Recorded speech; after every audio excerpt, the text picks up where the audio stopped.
Morning, everyone. I came across this last night and my goodness, it got me very angry. This is from the Wellington Advertiser, and this is just the local newspaper from around my parts here. And it says public health orders closure of old order Mennonite churches and schools. Section 22 order also require community members to follow public health measures.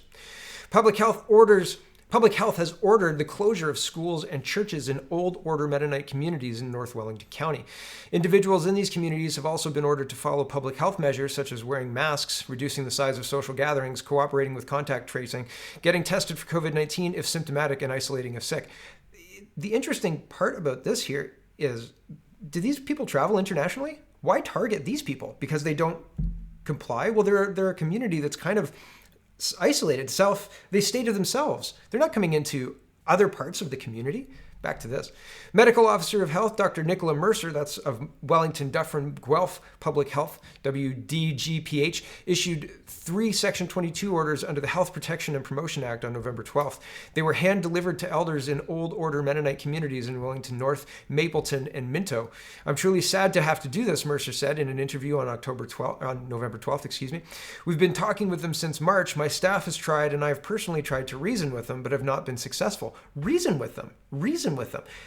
There's an exemption there are exemptions written into the order. The Section 22 order says that if you find the mask difficult to breathe, you don't have to pay attention to that. I understand there's more to it, like they want few public gatherings and self-isolation in their own homes and stuff. But this is very dangerous. This is a health officer unilaterally locking down a community because they're not listening. Back to this. Mercer said in a recent spike in cases in Wellington County can largely be attributed to this population, whose members generally do not wear masks and do not observe physical distancing and have not altered their behavior due to the pandemic. How did you get them to test? Here's the Wellington County report. And sorry, this is all queued up, and then for whatever, Chrome updated, and the update was terrible. But regardless, here's the Wellington County. I'll get it to load. With 0 cases in the hospital and 131 resolved cases of 161 total cases, 9 newly confirmed and 27 active, they're locking them down. Oh, we're terribly sorry to have to do this. You just have to listen. This is fascism. This is outright fascism. This is unbelievably unilateral fascism. Guelph hasn't seen an excess death since July, I think. The cases have stayed at 11. We have 15 dead now of opium overdose. Opium is more deadly in Guelph than COVID-19, and yet we're under lockdown and key as well. I was at Costco yesterday, and somebody tried to tell me, starting Monday, we'll give you a face covering. I was like, no, you won't. And I walked on, and she tried to tell me that I wasn't going to be allowed in. And I said, I'll talk about that to the manager. The thing is, if they're mandating a face covering, then they're mandating a medical intervention, which I have a right to refuse.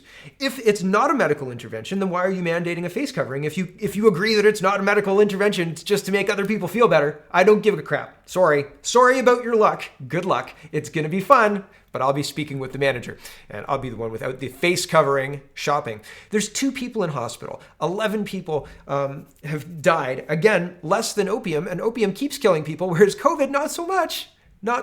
So this power-drunk Dr. Nicola Mercer really needs to check herself. I would love to have a written correspondence or an interview with these people, with the Old Order Mennonites. I'm sure that it would be very difficult in this climate, and I don't want to anger anyone. But if anybody's got any connection to them, maybe an address I can send a letter to, that would be wonderful. And or a phone number, maybe I could speak with them on the phone. And I wouldn't ambush them or anything like that. I always talk to people before I interview them, like off air. So I wouldn't put whatever they say on air. I would want their agreement, and we'd talk about that. But man, I would absolutely love to get more of this story. How did they get them to test? How can they trace any kind of outbreak to these people? Is the outbreak just in their community, or are they going out into the public and infecting other people? Why are and basically they're threatening them with fines. Hold on, I'll get back to this. Wellington County was green. It had a low rate, but on November 4th, there were 5 cases. On November 6th, there were 20, and we peaked on November 11th with 33 cases. Okay, and that's substantial, she said. Of the cases in Wellington County at this time, the majority fall in that community. Mercer stressed the orders have nothing to do with religion or personal beliefs, and they do not apply to other Mennonite sects in the area, such as David Martin Mennonites who are already following the rules. It's about behaviors and putting others at increased risk. Which others? She explained children are not wearing masks in school. They're not physically distancing, and they haven't stopped singing. They haven't stopped singing. Those Mennonites haven't stopped singing. It's unbelievable. Scroll down.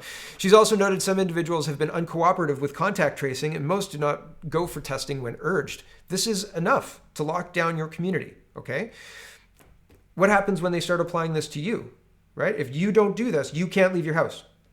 We're there. You're locked down for not abiding by this made-up law by this tiny little public health officer. Back to this.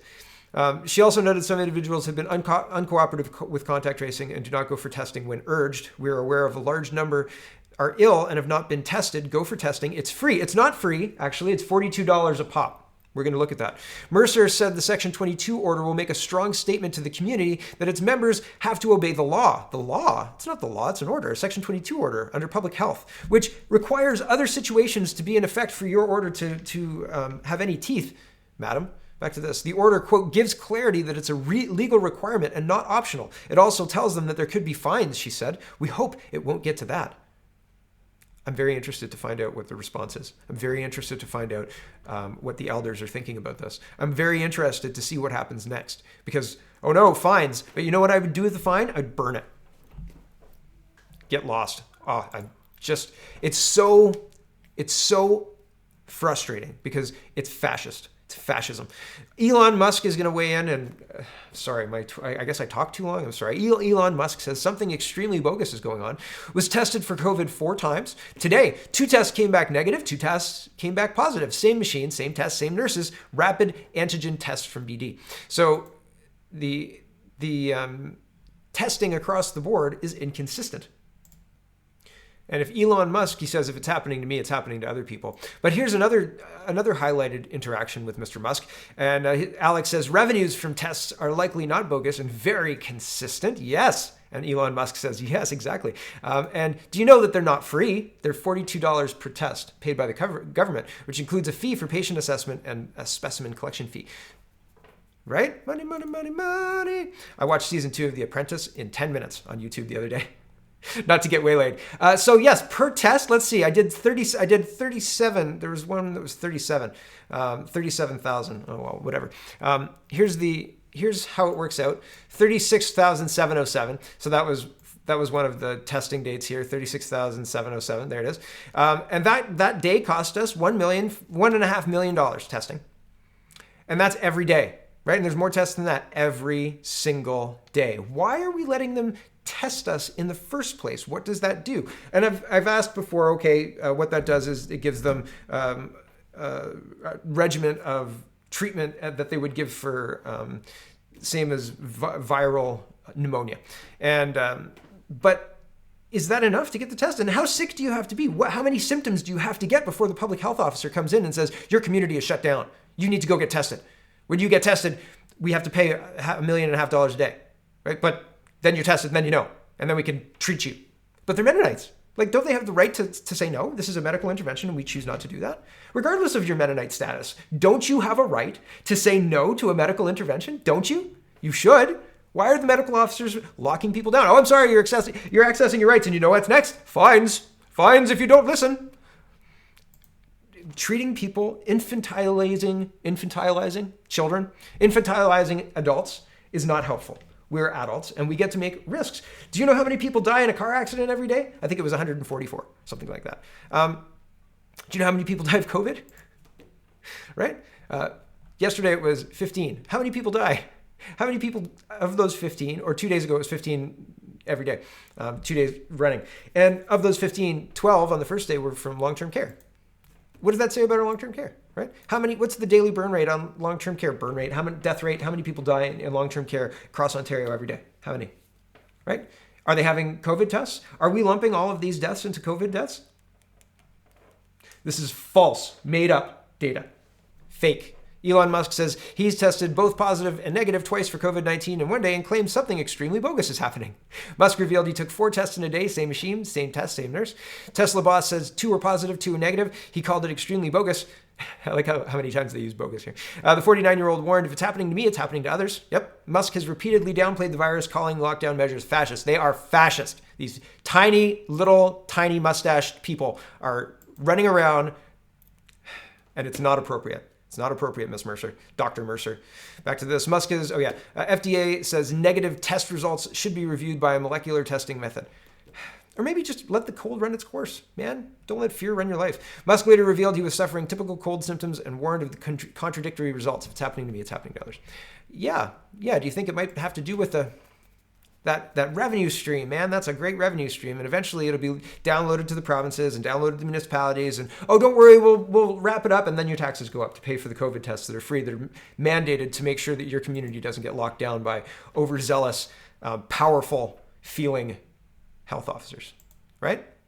Welcome to fascism 2020, right?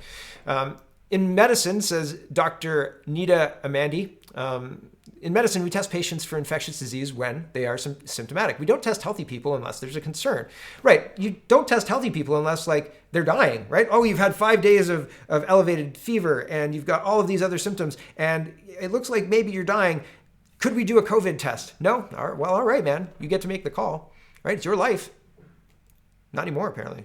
We have to lock down your community, everyone. It's not appropriate. Anyway, we don't test healthy people unless there's a concern. Testing asymptomatic people for virus with 0.1 mortality rate is negligent use of time, money, human and other resources, and can be used to reduce chronic disease. And we have a lot of chronic disease that does exist that people die of regularly. And the longer that we go through these farce of a lockdown, the longer and worse that the repercussions will be. It's very, very demoralizing. Because how are you going to fight against this? Politically, we lose. We are losing. Coherently, the message is not there. It's not a coherent message, and any kind of coherent message gets decimated easily by the likes of Kinsella or other media agitators, right? Here's a crazy thing. Where did the flu go?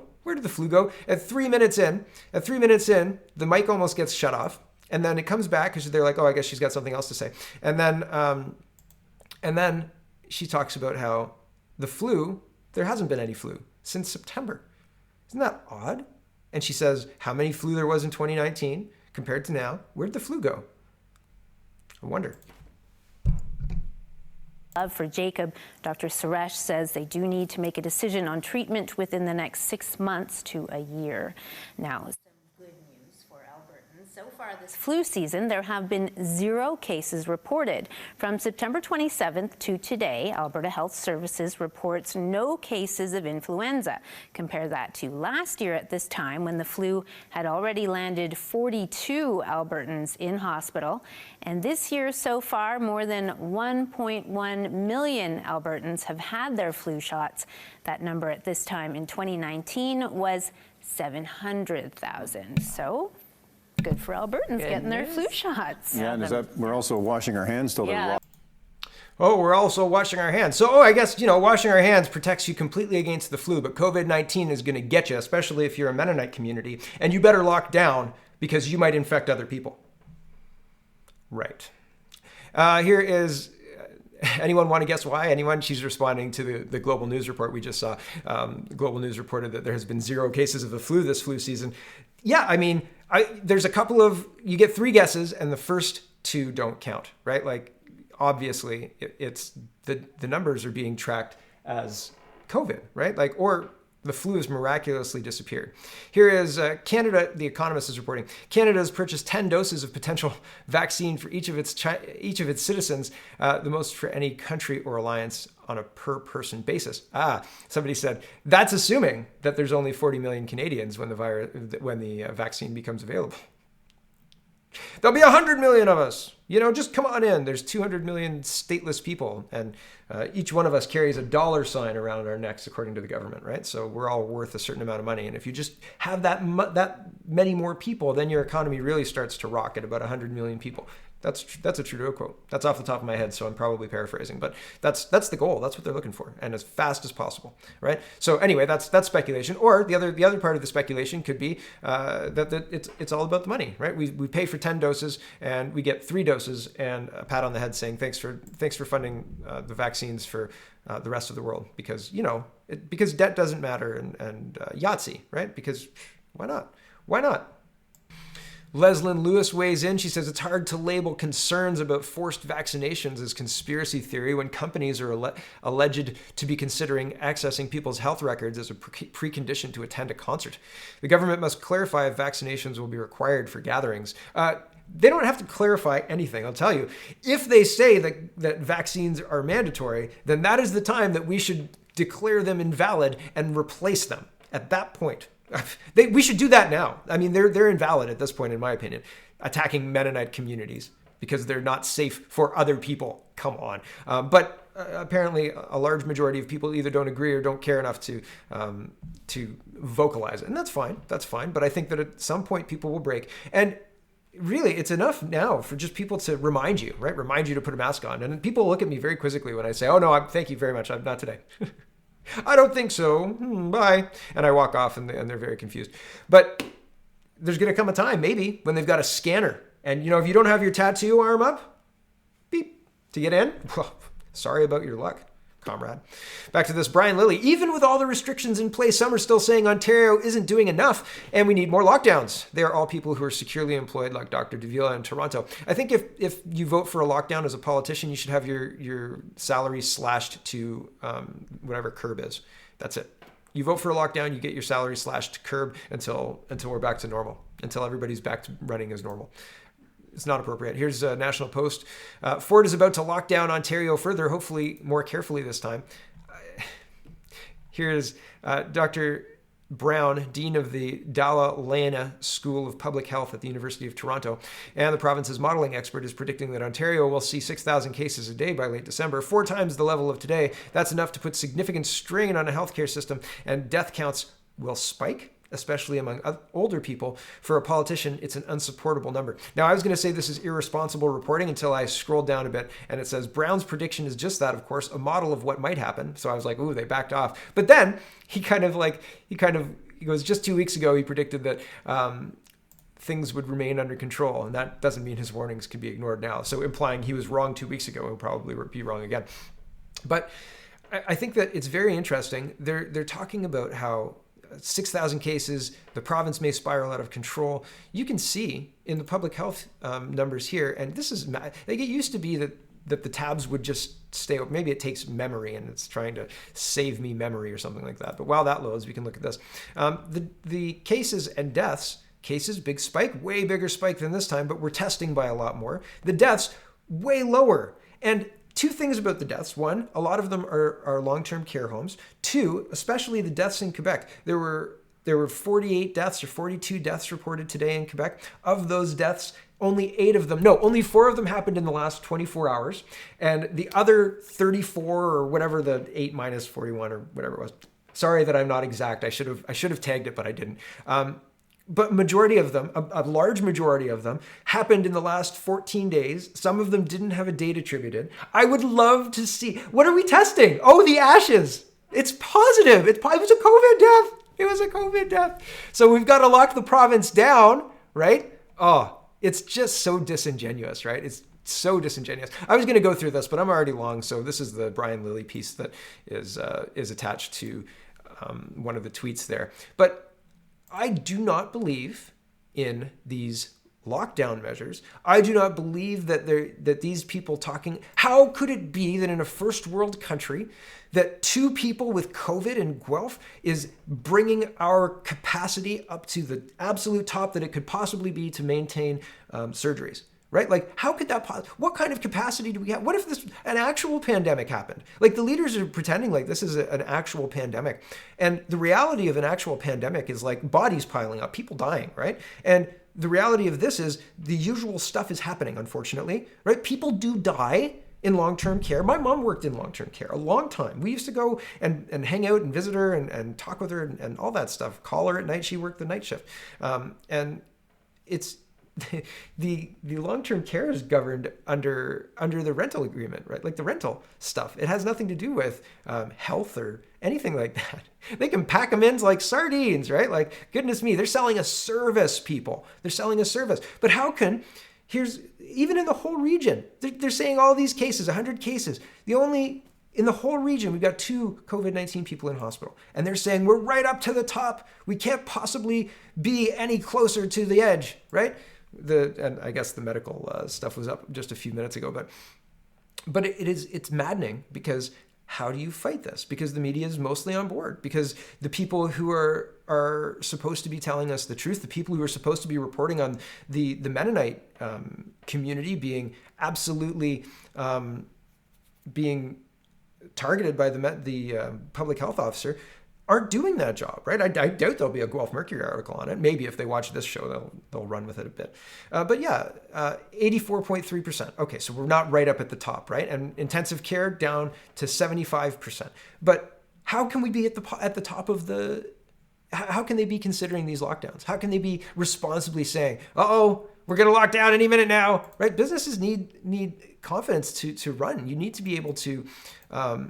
You need to be able to open. You need to be able to tell people, we'll have that in for you next week. Don't worry about it. And we definitely won't be locked down, right? Like, come in and shop at our stores. Come in and eat at our restaurants. Come in and celebrate your life events, right? Like, this is the lifeblood of like hotels and restaurants and bars and communities, right? It's community meeting spots. And our culture and our history, everything are being destroyed by this. Like, I don't want to understate this. This is massive. And I apologize for how terrible these tabs are, right? But it's terrible. I apologize. But we've never done this for an illness, for a disease, and now we're in a situation where we are, like I just went through. We're throwing away our culture. We're throwing away our businesses. We're throwing away our self-sufficiency, our self-dependence, our ability to generate an economy, right? Like, we are throwing it away in exchange for safety, and it's false. They can't provide safety. They're telling us they've 0 flu, and nobody's like, yay, it's a party. Nobody.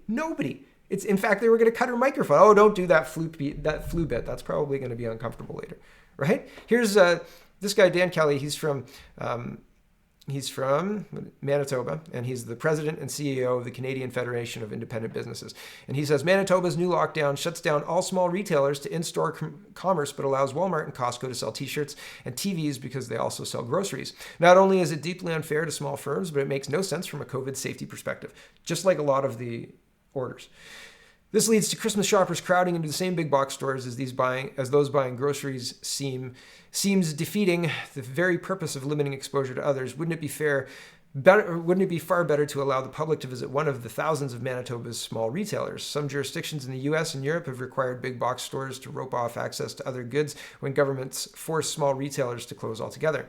We're creating a huge competitive advantage for big box stores with grocery aisles. If small retailers miss out on the Christmas season, many will be toast. A small business-friendly government would fix this immediately. And he says, I don't envy the call health officials and political leaders are required to make, but my job is to point out where the rules need to be changed. You know, it gets more and more. I don't envy the fallout, because people are going to get mad. I'm mad, and people are going to get really mad when they realize these numbers are real. These numbers are real, and what the news media is spinning is a farce, is a fiction made up. Okay, getting into some harder Canadian politics and less COVID. Former Whitby MP Selina Caesar-Chivanez details disillusionment with Trudeau's Liberals. Basically, she was like, yeah, the Trudeaus were hypocrites. But it's interesting. And here's Bill Blair and the shooting of the 12-year-old the other day. The gunplay in Toronto has gotten worse and worse, and I've talked a lot about it. It's a terrible city now. It used to be good. And that's on John Tory, right? The owner of Rogers. John Tory, I wouldn't trust him.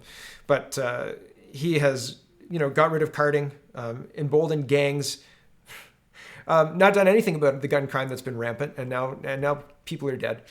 Bill Blair weighs in and says, I don't think people realize we've gone backwards. Despite shooting deaths, Toronto still waits for promised federal funds to fight gun violence. People are mad at Bill Blair too.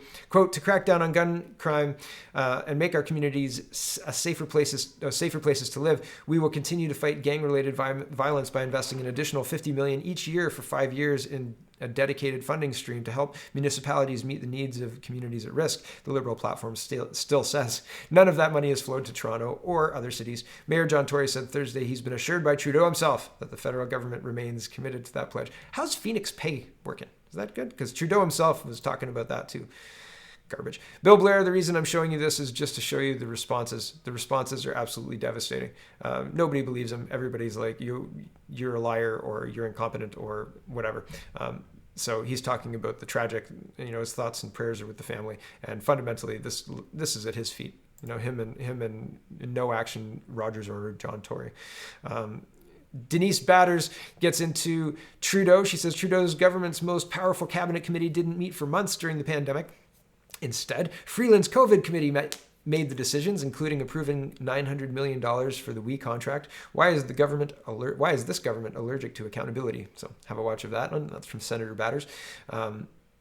Yeah, they are allergic to accountability. They don't answer questions they don't like, and they will shut down and threaten an election if you go after the now destroyed WE documents that would detail how much money the WE Foundation paid Trudeau's family member. And of course, because that matters, because he gave them $900 million. And there have been media places that reported $500 million. And the whole time it was $900 million until the media started reporting $500 million.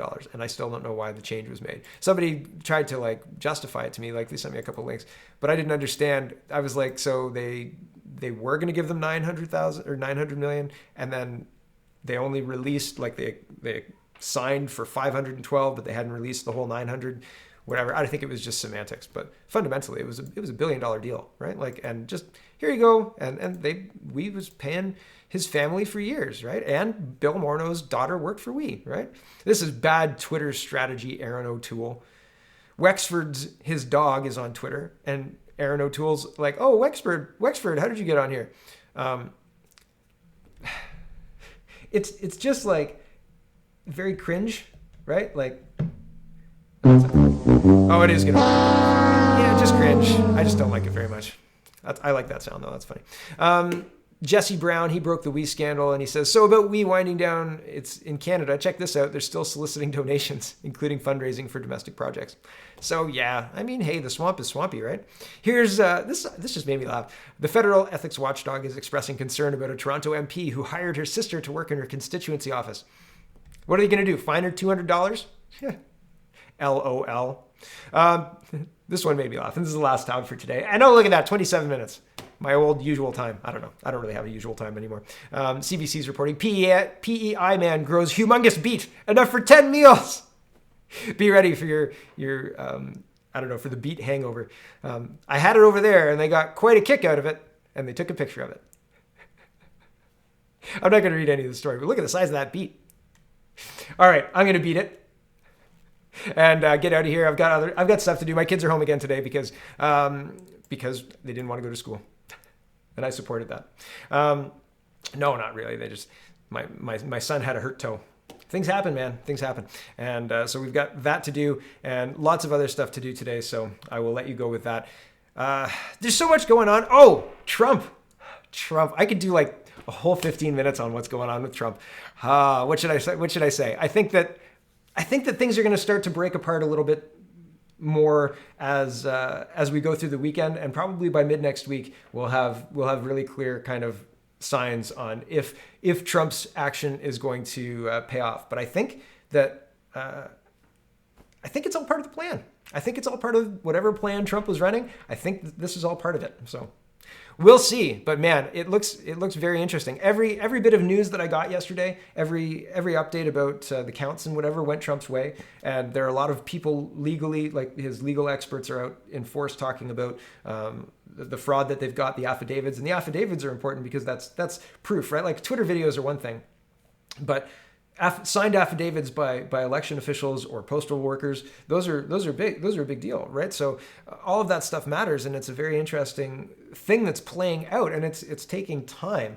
But if you're baking a cake, right, and you put the cake in, then you mix it all up and you put it in the oven and you take it out after 5 minutes, it's not going to be a nice cake, right? But if you wait the amount of time and you let that cake bake and fluff up and you pull it out at that perfect time and you ice it and then you eat it, delicious, right? So we just got to wait for the cake to bake. Maybe that's a weird analogy. Okay.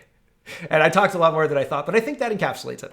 All right. Thanks for watching, everybody. Check out CanadaPoly.com. Check out CanadaReport.co. Check out SpeakingWicely.co. It's Friday. Have a wonderful day. Have a wonderful, wonderful day.